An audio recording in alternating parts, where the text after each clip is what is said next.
నమస్తే. ఇన్నాళ్ళు నన్ను సపోర్ట్ చేస్తూ, ఎంకరేజ్ చేస్తూ మీ ప్రేమని నాకు అందిస్తున్న ప్రతి ఒక్కరికి కృతజ్ఞతలు. అలాగే ఈ వీడియో కూడా ఖచ్చితంగా మీకు ఉపయోగపడుతుంది. లైక్, షేర్ అండ్ సబ్స్క్రైబ్ చేసి మీ సపోర్ట్‌ని నాకు అందించండి. అలాగే ఈ వీడియో పట్ల మీకున్న అభిప్రాయాన్ని కామెంట్ సెక్షన్‌లో కామెంట్ చేసి తెలియజేయండి. ఇప్పుడు వీడియోని చూద్దాం. Welcome to our channel. నేను పద్మిని. ప్రస్తుతంతో పాటు ప్రముఖ ఆధ్యాత్మికవేత్త, ఆస్ట్రో న్యూమరాలజిస్ట్, వేదిక్ వాస్తు స్పెషలిస్ట్, శ్రీ విద్య మరియు హనుమత్ ఉపాసకులు బ్రహ్మశ్రీ డాక్టర్ సిస్లా జయశంకర్ గారు మనతో పాటు ఉన్నారు. మాట్లాడదాం. సార్ నమస్తే సార్. ఆయుష్మతి భవ. న్యూమరాలజీ అనేది డెఫినెట్గా చాలా చాలా ఇంపార్టెంట్ రోల్ని ప్లే చేస్తుందని అనేక మార్లు చెప్పి ఉన్నారు. ఎప్పుడైనా ఇట్లాంటి అంటే చిన్న చిన్న ఇన్సిడెంట్స్ కాదు, వాళ్ళ లైఫ్లో అయితే అవి చాలా చాలా పెద్ద ఇన్సిడెంట్సే. ఈ సూసైడ్స్ చేసుకోవటం కానీ, లేకపోతే ఏదైనా యాక్సిడెంట్స్లో అంటే అకాల మరణాలు వచ్చినప్పుడైతే మరీ నొక్కి చెప్తూ ఉంటారు, డెఫినెట్గా న్యూమరాలజీ పనిచేస్తుంది. న్యూమరాలజీ పనిచేయటం అనేది ఎలా ఉంటుందంటే సడన్ డెత్స్ని తీసుకురావటం కానీ, విధ్వంసం చేయటం కానీ జీవితాన్ని ఖచ్చితంగా చేస్తుందని అనేక మార్లు చెప్పి ఉన్నారు. అయితే ఇప్పుడు జర్నలిస్ట్ స్వేచ్ఛ ఆవిడ గురించి మాట్లాడటం అనేది డెఫినెట్గా బాధాకరమే. ఎందుకంటే రకరకాల కోణాలు ఉన్నాయి ఆవిడ ఆత్మహత్య వెనుక. సామాజిక కోణాలు ఉన్నాయి, మానసిక కోణాలు ఉన్నాయి. అయినప్పటికీ న్యూమరాలజీ ఏం చెప్తోంది? స్వేచ్ఛ సూసైడ్ అనేది ఒక న్యూమరాలజిస్ట్గా ఆవిడ పేరుని అనాలిసిస్ చేస్తే కనుక ఎటువంటి రోల్ని ప్లే చేసింది న్యూమరాలజీ అనేది ఒక్కసారి మాకు ఎక్స్ప్లెయిన్. తప్పకుండా అమ్మా. అంటే చనిపోయిన ఒక ఆడపిల్ల గురించి డిస్కస్ చేయడం నిజంగా నాకు కూడా చాలా బాధాకరమైన విషయం. కానీ తను ఈ నెంబర్స్ వల్ల జీవితాన్ని ఎలా అంతం చేసుకుందో నాకు తెలుస్తుంది. కాబట్టి ఇలా మరొక బిడ్డ జీవితం అంతం అవ్వకూడదు, మరొక ఆడపిల్ల అన్యాయం అవ్వకూడదు. అన్యాయం అంటే మేబీ తన చేతులారా చేసుకున్నా తను విధికి బలైనట్టే లెక్క, విధి లిఖితానికి బలైనట్టే లెక్క.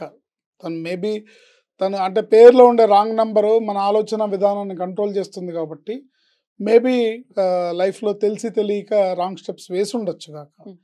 మనుషులు అనేవాళ్ళు ఎవరైనా తప్పులు చేస్తారు, కానీ మరణం ఒక్కటే తిరిగి అది చివరి పరిష్కారం కాదు.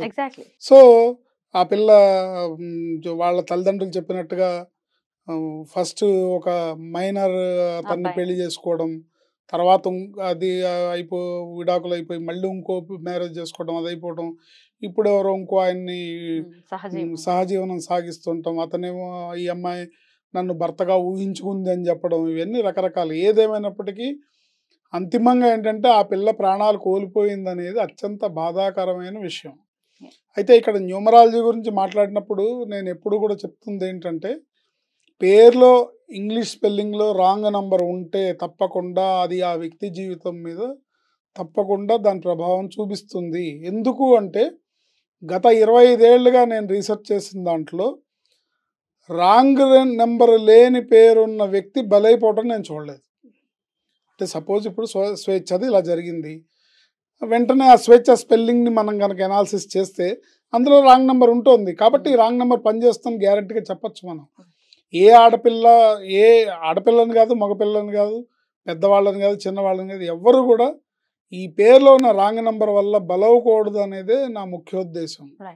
జీవితాన్ని మధ్యలోనే అంతం చేసుకోవడం అనేది చాలా ఇబ్బందికరమైన అంశం. రైట్. అయితే ఈ స్వేచ్ఛ అన్న పేరు ఇప్పుడు అడగడానికి నేను గల కారణం, మీరు ఇందాక అన్నట్టుగా తన పర్సనల్ లైఫ్ ని ఏదో అనాలిసిస్ చేయాలనేది ఇక్కడ ఉద్దేశం కాదు. స్వేచ్ఛ అన్న పేరు ఇంకా చాలా మందికి ఉండొచ్చు.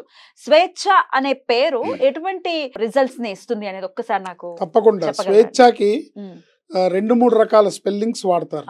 జనరల్ గా అయితే ఎక్కువగా SWECHA స్వేచ్ఛ. ఈ అమ్మాయి ఇలా రాసుకోలేదు అనుకుంటా. చూద్దాం. ఓకే, కొంతమంది కాదండి నేను W వాడను V వాడతానంటారు. ఇప్పుడు ఏదైనా ఎవరికైనా ఏదైనా ఇన్ఫర్మేషన్ చెప్దామనగానే నేను V వాడతానండి అంటారు. సో అది కూడా చూద్దాం. SWECHA. ఇంకో రకంగా కూడా రాస్తారు. ఇప్పుడు మీరు అంటున్నారే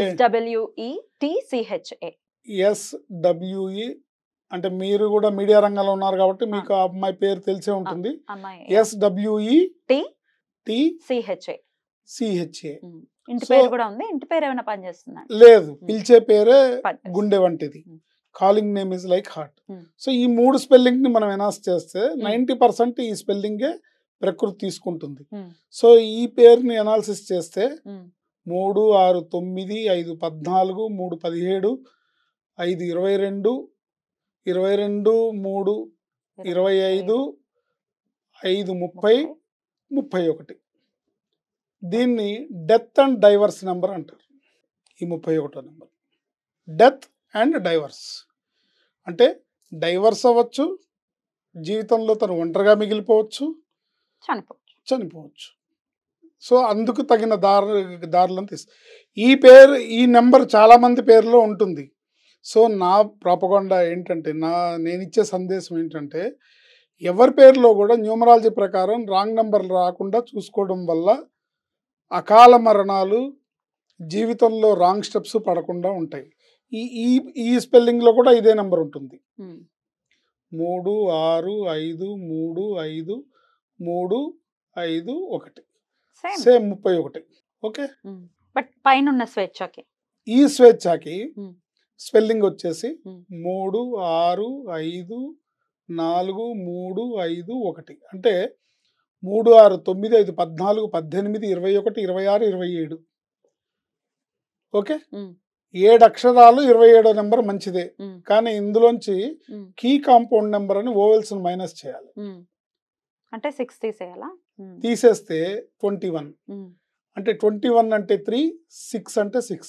6 and 3 both numbers called as a destructive pair అంటారు. 6 and 3 both numbers called as a destructive pair. 6 3 combination జీవితం విధ్వంసం. ఇంకో సిస్టమ్ ఉంది న్యూమరాలజీలో. ఈ సిస్టంలో చూసినా కూడా ఇదే ఈ సిస్టంలో 6 and 3 వచ్చింది. ఆ సిస్టంలో 1 and 6 వస్తుంది. 1 and 6 కూడా జీవితం విధ్వంసం.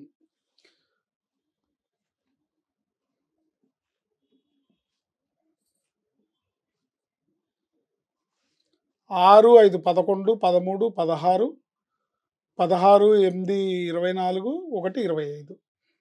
25లోంచి కీ కాంపౌండ్ నెంబర్ 6 తీసేస్తే 19.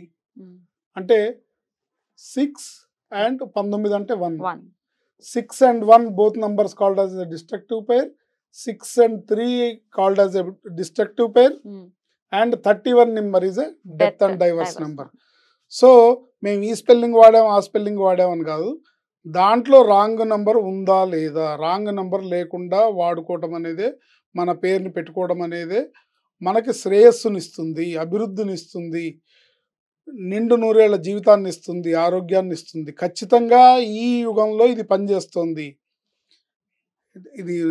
దీనికి ఏంటి నమ్మకం, ప్రామాణికం ఏంటంటే మన మీద పనిచేస్తుంది, తెలుసుకోవాలి. మనం చూస్తున్నాం ప్రతి సంఘటన. అందుకనే ఎగ్జాంపుల్గా తీసుకొని కనీసం ఇప్పుడు ఈ అమ్మాయి జీవించి ఉండగా, అమ్మ ఈ పేరు ఇలా ఉంది, దీన్ని ఇలా ఏదన్నా మార్పు చేసుకుంటే బాగుంటుంది అంటే తనకి ఎవరన్నా చెప్పి తను మార్చుకొని ఉంటే నేను ఖచ్చితంగా చెప్పగలను, తనకి ఇలాంటి మరణం, ఇలాంటి సూసైడల్ థాట్ రాదు, తను జీవించి ఉండేది, జీవితంలో ఎన్ని ఇబ్బందులు ఉన్నా పోరాటం చేసి జీవితంలో ముందుకు వెళ్ళేదని ఖచ్చితంగా చెప్పగలుగుతాం.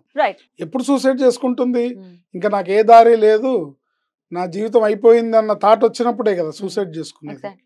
సో ఆ పిల్లకి ఇంకా బోల్డంత బంగారు భవిష్యత్తు. సుమారుగా 65 years అంటే 100 ఏళ్ళు పూర్ణాయుర్దాయం అంటే ఆ పిల్లకు 30-35 ఉంటాయా, 35 ఉంటాయి అనుకోండి. సో ఇంకా 65 years బంగారు భవిష్యత్తు తను పోగొట్టుకుంది. ఎందుకు? ఈ నెంబర్ కూడా తన థాట్స్ని డ్రైవ్ చేస్తుంది, మనిషి యొక్క ఆలోచన విధానాన్ని. ఇంకా నా జీవితం ఇంతే, నా బతుకు ఇంతే, ఇక్కడతో నా జీవితం అంతమైపోయింది అని, నన్ను అందరూ ఇలా చేశారు, అందరూ నన్ను ఇట్లా మోసం చేశారనో సంథింగ్ ఆ అమ్మాయి ఏం ఆలోచించిందో మొత్తానికి ప్రాణాలు తీసుకుంది. రైట్. ఇప్పుడు మీరు కరెక్షన్ ఇవ్వాలి అంటే according to their date of birth ఇస్తారా? డేట్ ఆఫ్ బర్త్ ప్రకారం ఇవ్వాలి. ఎందుకంటే డేట్ ఆఫ్ బర్త్ ప్రకారం క్యాల్కులేట్ చేయాలి. 2 systems లో కూడా రాంగ్ నెంబర్ రాకుండా చూడాలి. రైట్. ఒకవేళ డేట్ ఆఫ్ బర్త్ లేని వాళ్ళకైతే మీరు ఎలాంటి ప్రాసెస్? డేట్ ఆఫ్ బర్త్ లేని వాళ్ళకి మ్యారేజ్ అయిన డేట్ ని కన్సిడర్ చేస్తాం, వాళ్ళకి పిల్లలు పుట్టిన తేదీల్ని కన్సిడర్ చేస్తాం. దాన్ని బట్టి వాళ్ళకి, అంటే వాళ్ళకి లైఫ్ లో ఏ నెంబర్స్ కలిసి వస్తున్నాయి అనేది మాకు ఒక అవగాహన వస్తుంది. పెళ్లి అయిన డేట్ అదొక పాజిటివ్ కాబట్టి పాజిటివ్, ఒక శుభకార్యం, తర్వాత పిల్లలు, సో వీళ్ళు పుట్టిన డేట్లు, సో ఆయనకి ఏ నంబర్లు జీవితంలో కలిసి వస్తున్నాయి అనేది ఈ 3 ద్వారా తెలుస్తుంది. 2 పిల్లలు ఉన్నారు, పెళ్ళయింది, దాని ద్వారా ఆయనకి ఏ నెంబర్లు కలిసి వస్తున్నాయో తెలుస్తుంది. దాని ప్రకారం మనం పేరు పెట్టడం జరుగుతుంది. Right sir. కొన్ని సందర్భాల్లో పేరు మార్చుకోవాల్సిన అవసరం కూడా ఉంటుంది. ఉమ్, అన్ని సందర్భాల్లో అది ఉండదు. ఉమ్, ఏదేమైనప్పటికీ జనాలు జీవితం గురించో, రాబోయే అనారోగ్య సమస్య గురించో, లేకపోతే పోయే ప్రాణం గురించో కన్నా ఇప్పుడు నేను ఆధార్ కార్డులు ఎట్లా మార్చుకోవాలి, ఉమ్. ఇప్పుడు నేను రేషన్ కార్డులు ఎట్లా మార్చుకోవాలి, దీనికి ఎక్కువ ప్రాముఖ్యతనిస్తారు. దేనికి ఇవ్వాలో దానికి ఇవ్వాలి కదా. ఇవ్వాలి. ఎందుకంటే ఇప్పుడు ఈ అమ్మాయి ప్రాణం కన్నా ఆధార్ కార్డును ఇంపార్టెంట్ కాదు. లేకపోతే ఇంకో కార్డు ఇంపార్టెంట్ కాదు. అది అయ్యే పని, అది అవుతుంది, ప్రాణం అవుతుంది. తిరిగి రాదు. ప్రాణం తిరిగి రాదు కదా. సో అందుకని రైట్ సార్. ఏ ఆడపిల్ల పేరులో కూడా రాంగ్ నెంబర్ ఉండకూడదు అనేది నా జీవితాశయం. Right sir. ఏ ఆడపిల్ల కూడా ఇట్లా అర్ధాంతరంగా ఉమ్, తనువు చాలించకూడదు. ఉమ్, ఏ ఆడపిల్ల మీద ఏ ఆడపిల్ల జోలికి ఇలాంటి అఘాయిత్యం జరగకూడదు. అంటే ఈ పిల్ల విషయంలో తను సూసైడ్ చేసుకుంది. ఉమ్. ఇంకా కొంతమంది పిల్లల విషయంలో ఎవరు అన్యాయం చేస్తే సూసైడ్ చేసుకోవడము, లేకపోతే ఇంకెవరు అఘాయిత్యం చేయడము, లేకపోతే Accidents రకరకాల సంఘటనలు మనం వింటూ ఉన్నాం చూస్తున్నాం. సమాజంలో. ఆ. ఇవాళ ఆడపిల్లల్ని ఎలా ఒక్కొక్కళ్ళ జీవితం ఎలా ఉందనేది. సో ఏ ఆడపిల్ల పేరులో కూడా రాంగ్ నెంబర్ ఉండకూడదు. ఉమ్. ఉండకుండా చూసుకోవడం ద్వారా వాళ్ళకి మంచి జీవితాన్ని మనం ఇచ్చిన వాళ్ళు అవుతాం. ఇప్పుడు తల్లిదండ్రులు పిల్లల్ని కంటారు, కన్నాక మా ఇంటి మహాలక్ష్మి, మా బంగారు తల్లి అని పెంచుతారు. పెంచిన పిల్ల ఆ ఇంటికి వెళ్ళినాక కూడా బంగారు తల్లిగా కన్సిడర్ అవ్వాలి. ఆ ఇంట్లో వాళ్ళు కూడా ఈ పిల్ల మా ఇంటి మా ఇంటి మహాలక్ష్మి అని అనుకోవాలి. అవును. అలా అనుకోవాలంటే పేరులో మంచి నెంబర్ ఉండాలి. ఉండాలి. రైట్. ఉంటేనే అలాంటి సందర్భం ఏర్పడుతుంది. Right. లేనట్టయితే ఇబ్బందికరమైన పరిస్థితులను ఎదుర్కోక తప్పదు. Right sir. కనుక ఆడపిల్లల పేరులో రాంగ్ నెంబర్ లేకుండా చేసుకోండి. Right. ఇది నా సందేశం. రైట్ సార్, చాలా అద్భుతంగా వివరించారు. ఇప్పుడు దీని గురించి మాట్లాడటం ఎందుకు అని డెఫినెట్ గా కమెంట్ చేసే వాళ్ళకి ఒక చిన్న మనవి, ఇట్లాంటివి జరుగుతూ ఉంటే డెఫినెట్ గా బాధ అనిపించి న్యూమరాలజీ కానీ ఆస్ట్రాలజీ కానీ ఉంది, ఇట్స్ అ బూన్, అది వినియోగించుకుని ఇటువంటి విపత్కర పరిస్థితుల నుంచి బయటపడాలి అనే ఉద్దేశంతో ఈ వీడియోస్ ని చేయటం తప్ప ఏదో దాని గురించి చేసేయటమో వీడియో చేసేయాలి ఏదో మాట్లాడాలి అనేది ఇక్కడ ఉద్దేశం కాదు. దీన్ని గ్రహించగలరు. రైట్ సార్, చాలా చక్కగా. వ్యాపారం కోసమో ఉమ్, లేకపోతే వ్యూస్ కోసమో లేకపోతే ట్రెండింగ్ అవడం కోసమో చేసే వీడియో కాదు ఇది. కాదు. Yeah. గ్రహించిన వాడు ధన్యుడు. చాలా చక్కగా తెలియజేశారు సార్. ఎక్కడికి వెళ్ళిపోయింది, ఎక్కడున్నా తన ఆత్మకి మాత్రం శాంతి శాంతి కలగాలి. కలగాలి అని మనస్ఫూర్తిగా కృష్ణ భగవాను కోరుకుంటూ కృతజ్ఞతలు సార్. నమస్తే. ఆయుష్మతి భవ.